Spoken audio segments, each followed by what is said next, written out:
ഇന്ത്യക്കാരെ സംബന്ധിച്ചിടത്തോളം ഓപ്പറേഷൻ സിന്ദൂർ കഴിഞ്ഞാൽ ഏറ്റവും വലിയ വാർത്ത ബ്രിട്ടനിലെ കുടിയേറ്റ നിയമങ്ങളിൽ വരുത്താൻ പോകുന്ന മാറ്റങ്ങളെക്കുറിച്ചാണല്ലോ. ഇക്കഴിഞ്ഞ തിങ്കളാഴ്ചയാണ്, അതായത് മെയ് 12-നാണ് ബ്രിട്ടീഷ് പ്രധാനമന്ത്രി ഈ പ്രഖ്യാപനങ്ങളൊക്കെ നടത്തിയത്.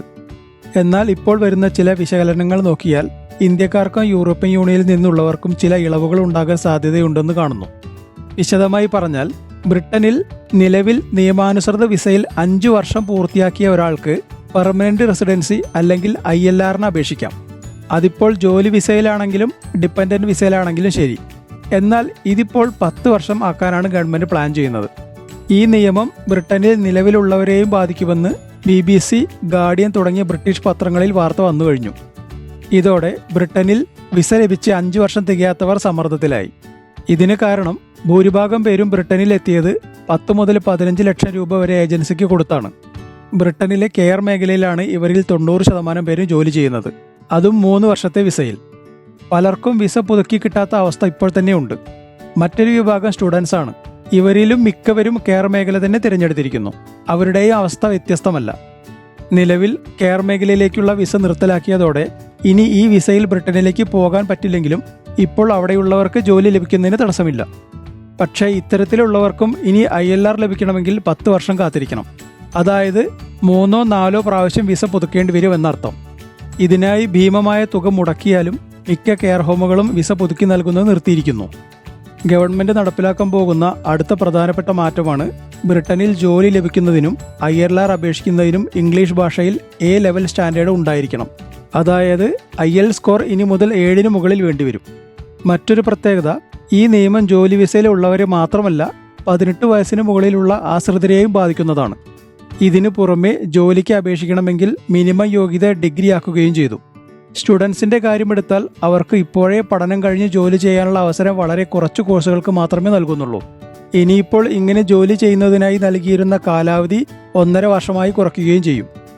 ഈ പ്രപ്പോസലുകൾ ILRനായുള്ള 5 വർഷം തികയാത്തവരെ ബാധിക്കും എന്ന് പറയാൻ കാരണം, ഏകദേശം 15 ലക്ഷത്തോളം വിദേശികൾ ഇത്തരത്തിൽ ബ്രിട്ടനിൽ നിലവിലുണ്ട്. ഇവരിൽ നിന്നും പരമാവധി പേരെ ഒഴിവാക്കാനാണ് ഗവൺമെന്റ് ശ്രമിച്ചു വരുന്നത്. ബ്രിട്ടനിലെ ലേബർ ഗവൺമെന്റ് ഈ അടുത്ത് നടന്ന ലോക്കൽ കൗൺസിൽ തെരഞ്ഞെടുപ്പിൽ ദയനീയമായി പരാജയപ്പെട്ടിരുന്നു. അതിന് പ്രധാനപ്പെട്ട കാരണം ഉയർന്ന തോതിലുള്ള കുടിയേറ്റമായിരുന്നു. ഇതാണ് ഗവൺമെന്റ് പെട്ടെന്ന് അവരുടെ കുടിയേറ്റ നിയമങ്ങളിൽ മാറ്റം വരുത്താൻ കാരണം.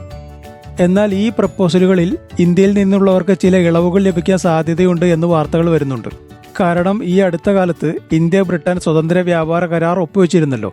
ഈ കരാർ പ്രകാരം ഇന്ത്യൻ കമ്പനികൾക്കും ബ്രിട്ടീഷ് കമ്പനികൾക്കും പരസ്പരം ബിസിനസ്സുകൾ തുടങ്ങുന്നതിനും സ്വന്തം രാജ്യത്ത് നിന്നും തൊഴിലാളികളെ റിക്രൂട്ട് ചെയ്യുന്നതിനും അവകാശമുണ്ടായിരിക്കും. ഇതുകൂടാതെ ആദ്യത്തെ 3 വർഷത്തേക്ക് ഇത്തരം ജോലിക്കാർക്ക് ബ്രിട്ടനിൽ നാഷണൽ ഇൻഷുറൻസിലും ഇളവ് ലഭിക്കുന്നതായിരിക്കും. ഇതിനു പുറമെ ഇന്ത്യയിൽ നിന്നുള്ള 18-നും 35 വയസ്സിനും ഇടയുള്ളവർക്ക് യൂത്ത് മൊബിലിറ്റി വിസയും ബ്രിട്ടൻ നൽകുന്നുണ്ട്. കൂടാതെ കെയർ മേഖല ഉൾപ്പെടെ വിസകൾക്ക് പോയിന്റ് ബേസ്ഡ് സിസ്റ്റം നടപ്പിലാക്കും എന്നറിയുന്നു. ഇതൊക്കെ കൊണ്ട് തന്നെ ഇത്തരം നിയമങ്ങൾ ഇന്ത്യക്കാരെ ബാധിക്കാൻ സാധ്യതയില്ല എന്നാണ് ഇപ്പോൾ പറഞ്ഞു കേൾക്കുന്നത്. ഇന്ത്യക്ക് പിന്നാലെ യൂറോപ്യൻ യൂണിയനും ബ്രിട്ടനുമായുള്ള കരാറുകൾക്ക് വേണ്ടിയുള്ള ചർച്ചകൾ നടത്തി വരികയാണ്. ഈ കരാർ പൂർത്തിയാകുന്നതോടെ യൂറോപ്യൻ യൂണിയനിൽ നിന്നുള്ളവർക്കും വിസ ഇളവുകൾ ലഭ്യമാകും. നിലവിൽ ശ്രീലങ്ക, പാകിസ്ഥാൻ തുടങ്ങി നിരവധി രാജ്യങ്ങളിൽ നിന്നുള്ളവർക്ക് ബ്രിട്ടൻ വിസ നൽകുന്നത് നിർത്തിയിരിക്കുകയാണ്. ഇതിന് പ്രധാന കാരണം ഈ രാജ്യങ്ങളിൽ നിന്നുള്ളവർ പലതരത്തിലുള്ള കുറ്റകൃത്യങ്ങളിലും പങ്കാളികളാവുന്നതും ബ്രിട്ടനിൽ എത്തിയാൽ അഭയാർത്ഥി വിസയ്ക്കായി അപേക്ഷിക്കുന്നതുമാണ് കാരണം. എന്തൊക്കെയായാലും വരും ആഴ്ചകളിൽ കൃത്യമായ വിവരം ലഭിക്കും. പക്ഷേ ഈ നിയമപരിഷ്കാരങ്ങൾ എത്രത്തോളം ബ്രിട്ടന് ഗുണം ചെയ്യും എന്ന കാര്യത്തിൽ സംശയമുണ്ട്. കുടിയേറ്റം നിയന്ത്രിക്കുന്നതിനായി ആദ്യം ചെയ്യേണ്ടത് അനധികൃതമായി ബോട്ടുകളിൽ എത്തുന്നവരെ നിയന്ത്രിക്കുകയാണ് വേണ്ടത്. ഇങ്ങനെ 300 മുതൽ 400 പേര് വരെയാണ് ഓരോ ദിവസവും ബ്രിട്ടനിലെത്തുന്നത്. ഇവരുടെ താമസത്തിനും ഭക്ഷണത്തിനും മറ്റു ചിലവുകൾക്കുമായി കോടിക്കണക്കിന് രൂപയാണ് ബ്രിട്ടൻ ഓരോ വർഷവും ചിലവാക്കിക്കൊണ്ടിരിക്കുന്നത്. ഇവരെ നിയന്ത്രിക്കാതെ നിയമാനുസൃതമായി ജോലി വിസയിലെത്തി ഗവൺമെന്റിലേക്ക് ടാക്സ് നൽകി ശമ്പളത്തിന്റെ ഭൂരിഭാഗവും അവിടെ തന്നെ ചെലവ് ചെയ്യുന്നവരെ നിയന്ത്രിക്കുന്നത് ബ്രിട്ടന് ദോഷം ചെയ്യുകയേ ഉള്ളൂ.